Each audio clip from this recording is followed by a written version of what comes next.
আজকে দেখব কিভাবে ক্রোম লোগো তৈরি করা যায় রোটেট টুলের সাহায্যে।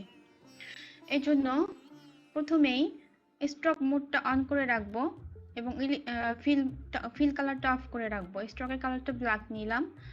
এরপর ইলিপস টুলের সাহায্যে শিফট অল্টার প্রেস করে একটি ইলিপস তৈরি করে নিব। অবশ্যই শিফট অল্টার প্রেস করে নিব।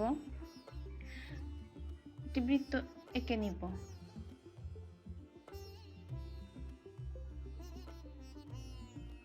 এরপর এডিট থেকে কপি করব এবং এডিট থেকে পেস্ট ইন ফন্ট করে দিব। এরপর বৃত্তটিকে ছোট করে দিব।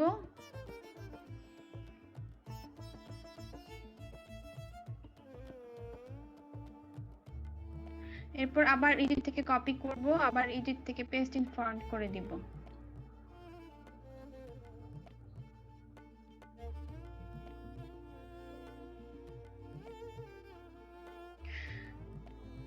এরপর লাইন সেগমেন্ট টুলের সাহায্যে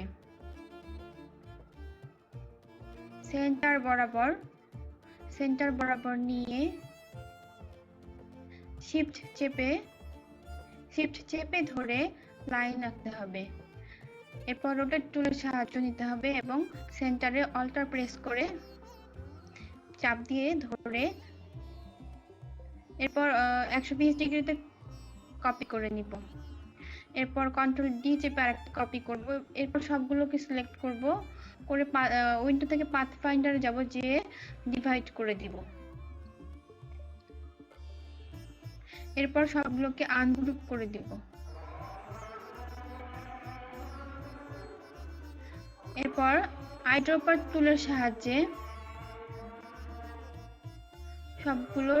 সবগুলোতে কালার দিয়ে দিব।